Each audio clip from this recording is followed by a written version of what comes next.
let's get ready to preview the game. And before we do, let's just get hyped about it real quick because it's a big one. It's a big one. Are we supposed to be hearing anything? There we go. All right. It's time. Okay. Listen, wild card weekend, Packers at the Bears, 8 p.m. Eastern on Saturday. One bar, your team's not in it. Christian, your team's not in it. So we're going to get your opinions first. One bar, tell me who wins this game. Packers at Bears, 8 p.m. Eastern on Saturday. Thank you for that quick reminder that we are not in the playoffs. I appreciate that. You guys aren't playing, right? So no big deal. Yeah. Fairly rude. Oh man, I keep going back and forth on this one.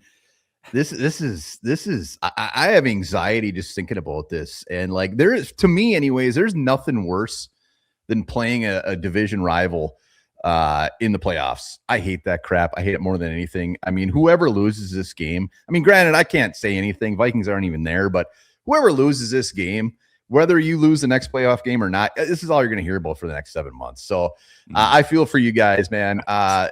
When it comes to the game, I mean, Baz, tell me I'm wrong here, but like, I think the Packers, I believe, have lost 4 in a row.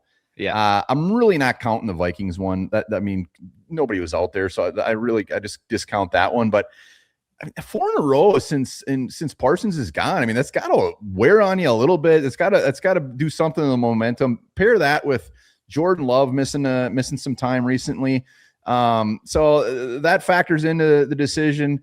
And I'm very curious to see how they come out. I mean, when it comes to the Bears defenses look like crap. They're giving up 27.5 points or so the last handful of games. They have not looked good. They're relying on those turnovers. They definitely need to get some turnovers. I'm fairly confident Jordan Love will give them at least 1 turnover. It's just a matter of when that happens and how ugly it is. So I'm going back and forth. The Bears need to pound the ball. Like Baz said, Josh Jacobs is healthy. I expect him to get his thing going. What it comes down to me is Caleb Williams going to play all 4 quarters. And if he does, I do think the Bears will win. But I think that's a big ask. So, man, like I said, I don't envy this one. I actually have the Bears getting the dub, but I could go either way. I got 24-21. Packers miss a tying field goal at the end. Wouldn't be surprised in that. We've had every special teams blunder imagine a man. Missing the field game. This is a very tough game. This is a tough game. But this is the matchup we wanted, right? Like, this is the matchup that we asked for the whole time. We get it in round 1. Definitely not disappointed in that. All right, Christian, we got one bar taking the Bears to defeat the Packers. This one's in Chicago on Saturday night. Talk to me. How do you see this one going down? I see it being the same way. I definitely see the Packers losing this one. But the reason why I see it is because, like I said it a couple weeks ago, I definitely feel like losing Micah Parsons definitely messed up the defense. So I think Caleb Williams, especially after when you played Detroit, he's definitely going to play better. He definitely heard his coach. You definitely heard a lot in that locker room, like, hey, we're going to the playoffs. We haven't been there in a few years. We're not going to play like this again. And I believe Caleb Williams is going to take that seriously and make it a motivation and play better. Also, don't really understand the Tavon Diggs situation, but I'm not a Packers fan, but I guess it makes sense to pick them up. But I definitely see the Bears winning this one 24-18 because I definitely think they're going to give them a run for their money. But at the end of the day, I still think Chicago's going to win. Oh, okay. All right. Well, we'll go in order. Bass, I'm going to go to you next just because, Nick's team's at home. And so I got to imagine you're going to be picking the Packers here. And I would hate to just keep going around picking the Bears. So, let's mix it up a little bit. How do you see this one going down? Why do the Packers win? And what's the ultimate score prediction? Yeah, I don't mind being, at least for this panel, a little bit of an underdog. I think the spread's pretty close. I think the Packers have been favored at some point. The Bears have been favored at some point. So it seems pretty even in terms of spread. But, I think the Packers heading into this, maybe trying to prove some people wrong, could definitely help them. This can't get any better. It's Packers, Bears, round 3. They split the season 1-1. Both games came down to the wire. And it's even split 1-1 Bears versus Packers playoff history, which is crazy. This is only the third time in history they'll play each other in the playoffs. Once in 1941, Nick, if you remember that. Bears won that one. And then, right? The old pre-World War II divisional matchup we had there. And then the NFC Championship in 2010, where the Packers went on to win the Super Bowl. So I'm surprised they haven't played, more than that. So it's split 1-1 there. Not that 41 accounts to much, but it might snow in Chicago. It looks like it could pregame and then maybe a little bit of flurries. Like what else could you ask for? And it seems like both teams are getting a little bit healthy, and we're both have a ton of players on IR. Like I said, the Packers earlier have 16 players on IR now with Bo Melton, but it seems like they're getting a little bit healthier, right? Josh Jacobs nearing 100%. Christian Watson off the injury report. Jordan Love off the injury report. You do worry about his rust a little bit, like One Bar said. He hasn't played football in 10 quarters. He made it very clear today that that's not a worry for him at all, but I'd be surprised if he said anything else, right? But it does make you wonder, how is this offense going to come out? Zach Tom is going to be back. This is huge. This Packers offensive line has not been good this year, but when they are, or where they do find success, is when Zach Tom's out there. He's one of the best right tackles in the league. He's by far our best offensive lineman. And I think when you accompany Josh Jacobs, Christian Watson, Jordan Love, Zach Tom, all these guys healthy, I think the Packers will definitely find success on offense. I think they'll have to be efficient in the red zone. That's something they've struggled with late in this season. So that's got to be fixed. But I will say Nathaniel Hackett was at practice today. If you guys remember, he was our OC back in the Rodgers days when we were the most efficient red zone team in the NFL, went on to coach the Broncos. That obviously didn't work, but he was there at practice day. He's not one of our coaches, by the way. So I'm hopeful here that our red zone is going to magically get fixed here. But the Packers offense are 7th in explosive plays on offense. The Chicago's defense against explosive plays is 21st. That's why I kind of went with that Christian Watson line there on Sleeper. It's just like, hey, we're going to take our shots if Chicago is going to give us those opportunities, 1v1 matchups. Now, our offensive line is still a concern. It's shaky, but Chicago hasn't gotten much true pressure this season. I think Sweat just crossed, 10 sacks in week 18. Chicago's 30th in pressure rate, 29th in pass rush win rate. So if there was a team where this Packers offensive line could find success, now obviously the last matchup they didn't, and it got Jordan Love hurt, but if they can find success here, pass protecting and protecting Jordan Love, I think this is the team to do it against. And also the Bears have a bottom half of the league run defense. So with Josh Jacobs being healthy, I think they're going to get a lot of success on the ground. Now here's where the worry comes in. This Packers defense, everyone has seen it. We've seen what teams running the football has done against this Packers team as of late. When you look at the Packers defense post Micah Parsons, it's somewhere the last 2 weeks up around like 32 points per game allowed before the Vikings game. It's not great.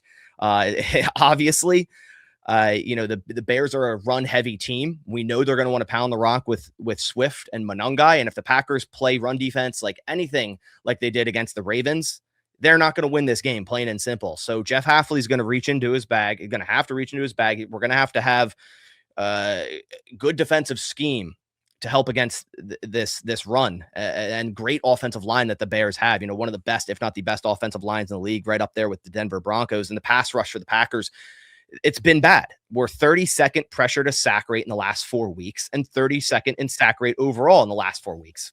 Obviously, once Micah Parsons goes away with injury, a lot's going to change. Rashawn Gary's yet to step up. Lucas Van Ness has shown some flashes, so I'm hoping he can make some plays in this game.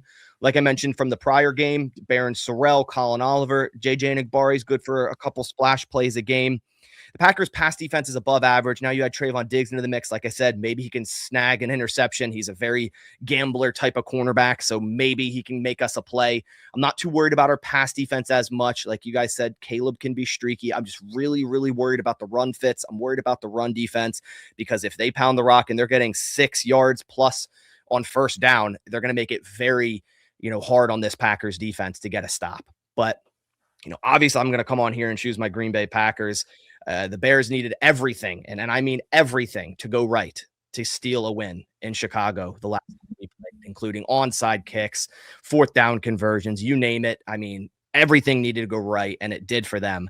I don't see that happening again. I see Love and company handling business. It's still going to be a very, very good game and a close one. This rivalry is back, 24-20 Green Bay. 24-20 Green Bay. I love it. Well, For those of you that weren't around for the 1941 matchup, let me give you a quick recap. First of all, the game was played at Wrigley Field. Both teams finished with an identical 10-1 record. In the Western Division, you guys remember the Western Division, of course. Final score: Chicago Bears 33-14. And let me tell you, the Packers started out hot. They took a 7-0 lead on a touchdown from Clark Hinkle. Everybody knows Clark Hinkle. And the Bears came storming back, scoring 30 consecutive points, including a remarkable 81-yard punt return from Hugh Gallardo. So that's how that game went down. For those of you that weren't around, there you go. The 1941 recap of the playoffs. Wow. It's like you read ChatGPT or something. Right? Is this making up players' names? Hugh Gallardo. You guys wouldn't have been none the wiser if I had just like thrown some names out. I'd be like, yeah, okay, yeah, Did sure. you also I'm sure put it's in good. there like how to pronounce players' names? So when you were reading it, you like saw the breakdown, how to say it. Yep. What a great game. What a great game that was. Wow. A real American football game. Beautiful. All right. Well, speaking of a real American football game, we got one this Saturday with the Bears and the Packers. Now, it does sound like, at least from the chat, I haven't looked up myself. The weather might be a factor, maybe some snow, but that, pretty typical of these two teams coming from the north. I don't think anybody'd be surprised about that. Nick, I got to imagine you're a little surprised that the panel outside of Bass is picking the Chicago Bears to win this one. I imagine you're going to pick the Chicago Bears as well. Talk to me about how this game goes and how the Chicago Bears get it done. Yes, I am very grateful that the panel chose. I was expecting Bass to go in his direction. I respect that because this is the third matchup of the year. It is the third matchup of the playoff life between the Bears and the Packers. And, this is for true bragging rights. I know Green Bay has owned us for the last couple of years. No denial about that. We have been not a very good football club. But when it comes to talk about playoff records, this is the one that'll sting the most, whoever ends up losing this game. Because you'll be like, oh, all time, we lead in playoff matches, whether it's 3, whether it's 1, it doesn't matter. This is a huge game. This is like the Super Bowl between this rivalry, even though the NFC Championship back in 2010 was pretty electric. That was a good one. It was a beautiful one. That said, it is going to snow and rain this upcoming Saturday in Chicago. Apparently, it's going to rain in the morning, then be snowy in the evening. So you're going to get a nice slush mix. Beautiful Chicago weather, as always. The wind apparently is not going to be very forgiving either. So that's going to be a factor in this one. It is going to be January Chicago football weather. You got Ben Johnson going into his first playoff game as the Chicago Bears head coach. You have Caleb Williams going into his first playoff game as a quarterback in the NFL. You have a lot of this roster playing in their first playoff game. Having Joe Thuney out there is great because he has experience from the offensive line perspective. But you look at the rest of the offensive line, Drew Dahlman, Jonah Jackson, not a lot of playoff experience between them either. And then Darnell Wright and our starting left tackle, Ozzie Trapillo or Braxton Jones, depending on that one, not a lot there. So there's a lot of pressure on the line. Bears do have a big advantage there without Wyatt or Micah Parsons out there compared to the 2 times ago when they did face Micah Parsons, and he was definitely a problem up in Green Bay.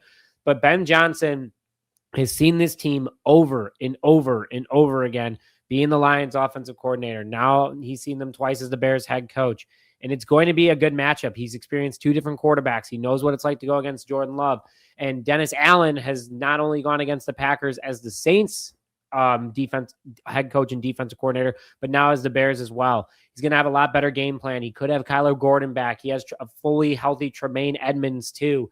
TJ Edwards as well. This Bears defense is in a lot healthier position entering this one versus previous games ago.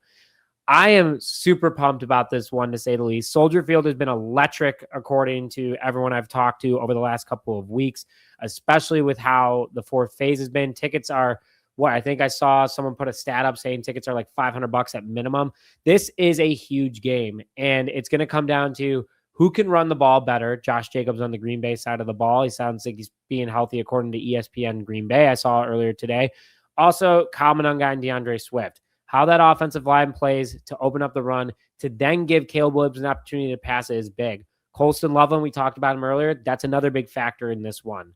So if the Bears can get things going, if Dennis Allen can have his guys on defense, especially Kyler Gordon, come back and play at that 4th best defensive success rate, Bears, obviously, I'm going to choose them are going to win, but I think it's going to be a shootout no matter what. I mean, this is two teams putting it on the line for bragging rights. This is a new Bears-Packers rivalry, hopefully for years to come, where it's actually entertaining and not one-sided. I said this yesterday on with Adam Rank, and I'll say it again today. 28-27 Bears, 1 point difference. I think it's going to be a shootout, and it's going to come down to 1 point. I think it's going to be electric. Sleeper, get a 100% deposit match when you deposit up to $100 using promo code RTS. Link is pinned to the top of the description. You can also get a free $20 play without even making a deposit when you use promo code RTS. So here we go. Let's make some picks. We have one game to choose from. That is the Packers and the Bears. Bass, I'm going to go to you first as I scroll through here. Give me two more or lesses that you want to play on the Packers side. First, we'll go Josh Jacobs touchdown. Today, he said it's the best he's ever felt, or he's felt in 6 weeks. And it's the first time since mid-November he's off the injury report. This is huge for him to finally get, I won't say 100% because I don't think any NFL player is at this point. But can we go touchdown on him? I mean, I think he would get over 59.5, honestly, but touchdown as well. Okay. I feel like it's a lot. We're going to take it because that's low yardage. It's actually a discount here. So, and then the second one. Let's see. Yeah, let me see. Hold on. See if we can get an anytime touchdown on him. Okay, yeah, we got the more on that too. Cool. Okay, I like Watson yards. He again is someone who is fully healthy now. We saw when this Packers offense is rolling through Jordan Love, the second half of the season, it's through Watson. And Watson's a guy that, Bears like to play a lot of cover one. They play a lot of man coverage. If they're going to give him those opportunities, Love's going to take them. So I think 51.5 is a pretty low line for him. Okay. And Nick, let's see. I'll go back to the hot stats here. Luther Burden 40.5. I see it right there. Lock it. Oh, geez. All right. Hold on. 40.5. Okay. Even with and give me one more here. What about Loveland? 3.5 receptions. Done. Lock it. All right. 3.5. Lock it in. Oh, guys, I love Lock this. it Listen, in. There's nothing that I like better than a big money play, and we got it 10 times right here. So $10 to win 100. Here's what we're going with. We're going with Jacobs anytime TD, Jacobs 59.5 rushing yards, Watson 51.5 receiving yard. God, these feel like very doable. Burden 40.5 receiving yards, and Loveland 3.5 receptions. We're going more on all of them. We're going to submit this here. Done deal. 10 to win 100. You can tail us or you can fade us, but either way, use promo code RTS. Roundtable Sports Network is your one-stop shop for all things NFL, with daily live shows covering all 8 divisions in the league, hosted by the best content creators on the web, all on one network. Catch the AFC East live every Monday at 7 p.m. and on Wednesdays at 6 p.m. The AFC West Roundtable live Tuesdays at 6:30 p.m. The AFC North Roundtable live every Wednesday at 6 p.m. The AFC South Roundtable live Tuesdays at 7 p.m. The NFC East Roundtable live every Tuesday at 6 p.m. The NFC West Roundtable live at 9 p.m. on Tuesday nights. The NFC North Roundtable is at 6 p.m. on Wednesdays, and the NFC South Roundtable is live Tuesdays at 8 p.m. EST. And of course, fourth and forever, the flagship show of Roundtable Sports Network, covering all things NFL at 1 p.m. Eastern Standard Time on the Roundtable Sports YouTube channel. Real coverage, real fans.